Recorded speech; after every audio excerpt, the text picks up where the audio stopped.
Hi friends, this is Rafi. Welcome to my channel. ఈరోజు Nifty bank Nifty గురించి తెలుసుకుందాం friends. చూడండి ఫ్రెండ్స్, బ్యాంక్ నిఫ్టీ క్లోజింగ్ వచ్చి 51,575 points దగ్గర అయితే ప్రజెంట్ అయితే క్లోజ్ అవడం జరిగింది. సో ఆ బ్యాంక్ నిఫ్టీలో నేను సపోర్ట్ అండ్ రెసిస్టెన్స్ లెవెల్ కూడా చెప్పడం జరిగింది. బ్యాంక్ నిఫ్టీలో మనకి నేను 3 విధాలుగా నా వ్యూ అయితే నిన్న ఎక్స్ప్లెయిన్ చేయడం జరిగింది. ఒకటి, మార్కెట్ ఒకవేళ అప్సైడ్ మూమెంట్కి వెళ్తే అడ్జస్ట్మెంట్ ప్రకారంగా ఆలోచిస్తానని చెప్పడం జరిగింది. ఒకటి వస్తే మాత్రం సెల్లింగ్ వస్తే మాత్రం మార్కెట్లో అది మార్కెట్ మళ్ళీ సపోర్ట్ లెవెల్ మనకి 50,000 నియర్స్ 50,000 దగ్గర నుంచి మార్కెట్ సపోర్ట్ లెవెల్ కూడా తీసుకునే అవకాశం పాసిబిలిటీ ఉందని కూడా మీకు నేను ప్రీవియస్ డివైస్లో కూడా చెప్పడం జరిగింది. ఈ లెవెల్ దగ్గర నుంచి కూడా సపోర్ట్ దొరికే అవకాశం ఉందని చెప్పడం జరిగింది. రెండవది, మూడో పాయింట్ ఏంటంటే మార్కెట్ ఒకవేళ గ్యాప్ అప్ ఓపెన్ అయితే సెల్ చేస్తానని కూడా చెప్పడం జరిగింది. అది గ్యాప్ అప్ ఓపెన్ అయ్యి అడ్జస్ట్మెంట్ ప్రకారంగా వెళ్తే మాత్రం కొద్దిగా సెల్లింగ్ ప్రెజర్ వస్తుంది అని కూడా చెప్పడం జరిగింది. గ్యాప్ డౌన్ ఓపెన్ అయితే మార్కెట్ అది కూడా 1% ఎక్కువ 1% అబోవ్ మార్కెట్ ఒకవేళ గ్యాప్ డౌన్ ఓపెన్ అయితే మాత్రం మళ్ళీ మార్కెట్ని అప్సైడ్ మూమెంట్కి పుష్ చేస్తానికి ట్రై చేస్తారని కూడా చెప్పడం జరిగింది. డౌన్ ఓపెన్ అయింది, ఈరోజు గ్యాప్ డౌన్ ఓపెన్ అయింది, పుష్ చేయడం కూడా అప్సైడ్ మూమెంట్ జరిగింది. కానీ మన రెసిస్టెన్స్ లెవెల్ ఉంది కదా, ఈ రెసిస్టెన్స్ లెవెల్ దగ్గర మాత్రం కొద్దిగా ఒక సెల్లర్స్ అయితే కూర్చొని ఉన్నారు. నిన్న కూడా మీకు చెప్పడం జరిగింది. అది కూడా మీకు ఇంట్రాడే బేసిక్లో నేను ఎక్స్ప్లెయిన్ చేస్తాను ఫ్రెండ్స్. చూడండి ఫ్రెండ్స్, నేను 5 minutes చార్ట్ తీసుకుంటాను.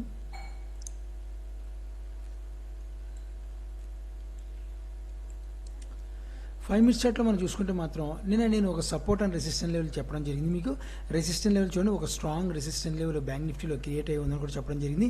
సపోర్ట్ లెవెల్ కొద్దిగా వీక్గా ఉందని కూడా చెప్పడం జరిగింది. అది కూడా దీంతో కంపేరింగ్ చేస్తే అంటే రెసిస్టెన్స్ లెవెల్తో కంపేరింగ్ చేస్తుంటే సపోర్ట్ లెవెల్ కొద్దిగా వీక్గా ఉందని కూడా మీకు నేను ఎక్స్ప్లెయిన్ చేయడం జరిగింది.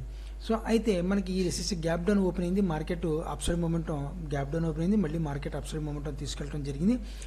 తీసుకెళ్లే ప్రక్రియలో మనకి రెసిస్టెన్స్ లెవెల్ ఉంది కాబట్టి మనకి సపోర్ట్ లెవెల్ ఇప్పుడు రెసిస్టెన్స్ లెవెల్గా మారాలి. ఎందుకంటే నేను సపోర్ట్ లెవెల్ వీక్గా ఉంది, వీక్గా ఉన్న సపోర్ట్ లెవెల్ రెసిస్టెన్స్ లెవెల్గా ఉంటే స్ట్రాంగ్నెస్ క్రియేట్ అయ్యే అవకాశం ఎక్కువగా మార్కెట్లో ఉంటుందన్నమాట.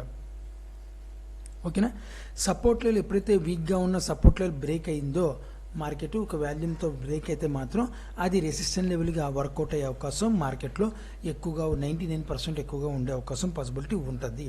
సో ఇది టెక్నికల్ అనాలిసిస్ యొక్క ఒక బిట్ అనమాట. అయితే మార్కెట్ని మనకు ఒక సపోర్ట్ లెవెల్ చూడండి, మనకి ఈ లెవెల్ దగ్గర నుంచి ఒక సపోర్ట్ ఉంది మార్కెట్కి.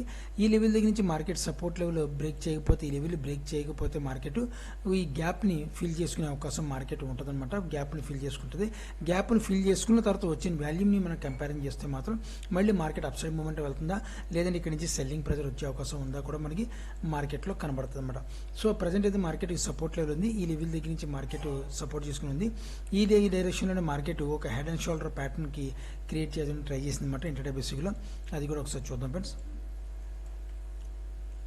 అంటే కన్ఫర్మేషన్ అవ్వలేదు, అది కన్ఫర్మేషన్ అవుద్దేమో అనుకున్నాను. హెడ్ అండ్ షోల్డర్ ప్యాటర్న్ పోల్లో ఉన్నది, మనకి కన్ఫర్మేషన్ అవ్వలేదు అనమాట. ఓకేనా,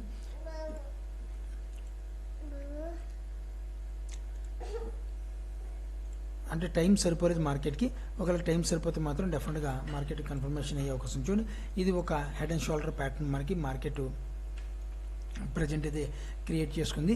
రేపు కన్ఫర్మేషన్ వస్తుందా లేదా మార్కెట్లో, ఇది కన్ఫర్మేషన్ వస్తే మాత్రం మనకి ఈ లెవెల్ బ్రేక్ చేస్తే మాత్రం కన్ఫర్మేషన్ వస్తే ఈ లెవెల్ బ్రేక్ చేయాలి. ఈ లెవెల్ బ్రేక్ ఎప్పుడైతే బ్రేక్ అయిందో కొద్ది సెల్లింగ్ ప్రెజర్ మార్కెట్లో సెల్లింగ్ ప్రెజర్ వచ్చే అవకాశం పాసిబిలిటీ ఇంట్రాడే బేసిస్లో మనకి కనబడుతుంది.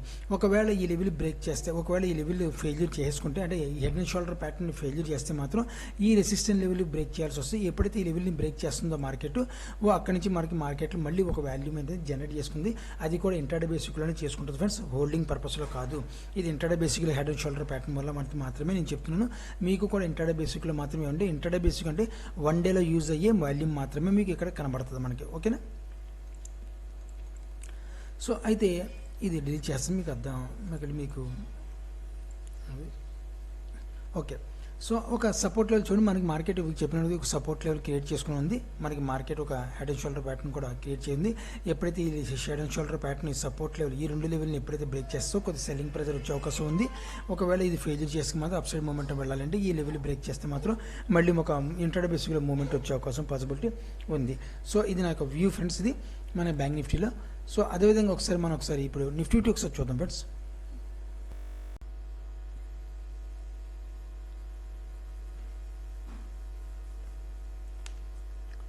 నిఫ్టీ చూడండి ఫ్రెండ్స్, నిఫ్టీ క్లోజింగ్ వచ్చి 22,951 పాయింట్స్ దగ్గర ప్రజెంట్ అయితే మార్కెట్ క్లోజ్ అవడం జరిగింది.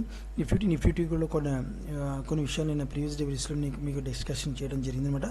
మార్కెట్ ఒకవేళ గ్యాప్ డౌన్ ఓపెన్ అయితే మాత్రం డెఫినెట్గా మార్కెట్లో అప్సైడ్ మూమెంటం వెళ్ళే పాసిబిలిటీ ఉంటుందని కూడా చెప్పడం జరిగింది. యాజ్ ఇట్ ఈస్గా మార్కెట్ గ్యాప్ డౌన్ ఓపెన్ అయింది, అప్సైడ్ మూమెంటం వెళ్ళింది. అంటే మార్కెట్ కొద్ది సెల్లింగ్ టోటల్ మనం చూసుకుంటే మాత్రం ఒక రాంగ్ సెల్లింగ్లోనే మార్కెట్ ప్రజెంట్ ఉంది. ఇదే సెల్లింగ్లో డైరెక్ట్గా వచ్చేస్తే మాత్రం డెఫినెట్గా మళ్ళీ ఈ లెవెల్ దగ్గర నుంచి మార్కెట్ అటెంప్ట్ చేసుకుంటుంది. మళ్ళీ ఒక అప్సైడ్ మూమెంటం అయితే అటెంప్ట్ చేసే అవకాశం పాసిబిలిటీ నిఫ్టీలో కనబడుతుందన్నమాట.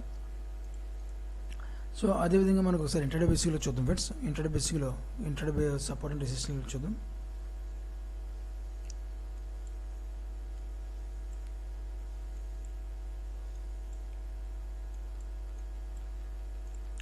చూడండి ఫ్రెండ్స్, ఇక్కడ మన నిఫ్టీ చూసుకుంటే మనకు సపోర్ట్ లెవెల్ ఉంది. ఇక్కడ ఈ లెవెల్ దగ్గర నుంచి ఒక సపోర్ట్ అయితే ఉంది. సో ఈ లెవెల్ బ్రేక్ రేపు మార్నింగ్ బ్రేక్ అయితే మాత్రం డెఫినెట్గా కొద్దిగా సెల్లింగ్ ప్రెజర్ వచ్చే అవకాశం ఉంది. అలా కాకుండా మన రెసిస్టెన్స్ లెవెల్ ఉంది. ఇప్పుడు నిన్న సపోర్ట్ లెవెల్ ఇప్పుడు రెసిస్టెంట్గా మారే అవకాశం ఉంది. కాబట్టి ఈ రెసిస్టెన్స్ లెవెల్ని కొద్దిగా క్రియేట్ చేసుకుని వాల్యూమ్ సరిపడి రావాలి. మార్కెట్ కొద్దిగా ఇక్కడ గ్యాప్ ఉంది, గ్యాప్ను కూడా ఫిల్ చేసుకునే అవకాశం ఉంది. ఒకవేళ మార్నింగ్ అప్సైడ్ మూమెంట్ వెళ్ళి గ్యాప్ ఫిల్ చేసుకుంటే మేడం మళ్ళీ సెల్లింగ్ ప్రెజర్ వస్తే మాత్రం ఈ లెవెల్ని రెసిస్టెన్స్ లెవెల్గా క్రియేట్ చేసుకుంటే ఒక వాల్యూమ్ జనరేట్ అవ్వాలి. జనరేట్ అయితేనే మాత్రం ఈ రెసిస్టెంట్గా వర్కౌట్ అవుతుంది, లేదంటే మాత్రం వర్కౌట్ అవ్వదు. ఎందువల్ల ఇక్కడ రెండు విధాలుగా ఉంది మార్కెట్. ఇక్కడ మనకు నియర్ బైలో ఒక సపోర్ట్ లెవెల్ ఉంది. ఈ సపోర్ట్ లెవెల్ నుంచి మనకు మార్కెట్ రావాలంటే కొద్ది గొప్ప వాల్యూమ్ ఇక్కడ జనరేట్ చేసుకోవాలి. మార్కెట్ జనరేట్ చేసుకుంటే సెల్లింగ్ ప్రెజర్ వచ్చే అవకాశం ఉంది. సెల్లింగ్ ప్రెజర్ వచ్చిన తర్వాత మళ్ళీ మార్కెట్ ఒక అప్సైడ్ మూమెంట్ ఈ లెవెల్ దగ్గర నుంచి మళ్ళీ ఒక అప్సైడ్ మూమెంట్ వచ్చే పాసిబిలిటీ ఉందన్నమాట. అంటే ఈ లెవెల్ దగ్గర దగ్గర ఈ లెవెల్ రాకపోవచ్చు. కొద్ది మార్కెట్ ఈ లెవెల్ డౌన్ సైడ్ ఫాలో అయ్యి కొద్దిగా సెల్లింగ్ వచ్చి మళ్ళీ ఈ లెవెల్ నుంచి ఒక అప్సైడ్ మూమెంట్ వెళ్ళే పాసిబిలిటీ మార్కెట్ కనబడుతుందన్నమాట నిఫ్టీలో. సో మనకి రెసిస్టెన్స్ లెవెల్ అయితే ఈ లెవెల్ దగ్గర ఒక రెసిస్టెన్స్ జోన్ ఉంది, సపోర్ట్ లెవెల్ అయితే ఈ రకంగా ఉంది ఫ్రెండ్స్. మార్కెట్ ఒక్క నిమిషం మీకు డ్రాయింగ్ చేస్తుంది కదా చూడండి ఫ్రెండ్స్. ఈ లెవెల్ దగ్గర ఒక సపోర్ట్ లెవెల్, ఈ లెవెల్ దగ్గర రెసిస్టెన్స్ జోన్ లెవెల్, ఒక అసెండింగ్ ట్రయాంగిల్ ప్యాటర్న్ అయితే రావడం జరిగింది మార్కెట్లో. సో ఈ ప్యాటర్న్ ఫెయిల్యూర్ చేయాలి. ఫెయిల్యూర్ చేస్తే ఏదో పైపు ఫెయిల్యూర్ చేస్తే ఈ కింద సైడ్ ఫెయిల్యూర్ చేస్తే down side put option, up side momentum వెళ్ళాలంటే ఈ ఫెయిల్యూర్ చేస్తే కాల్ ఆప్షన్ తీసుకుంటాం. So present middle point of view ఉంది మార్కెట్, ఏదైనా కావచ్చు మార్కెట్లో. ఓకేనా. సో రిఫరెన్స్ మనకి నిఫ్టీలో నా యొక్క వ్యూ అయితే ఈ రకంగా ఉంది. మీరు కూడా ఆప్షన్లో ట్రేడ్ చేసి వెళితే జాగ్రత్త ట్రేడర్స్ని ఆశిస్తున్నాను. నా వీడియో వాచ్ చేసినందుకు thank you friends. Thank you very much.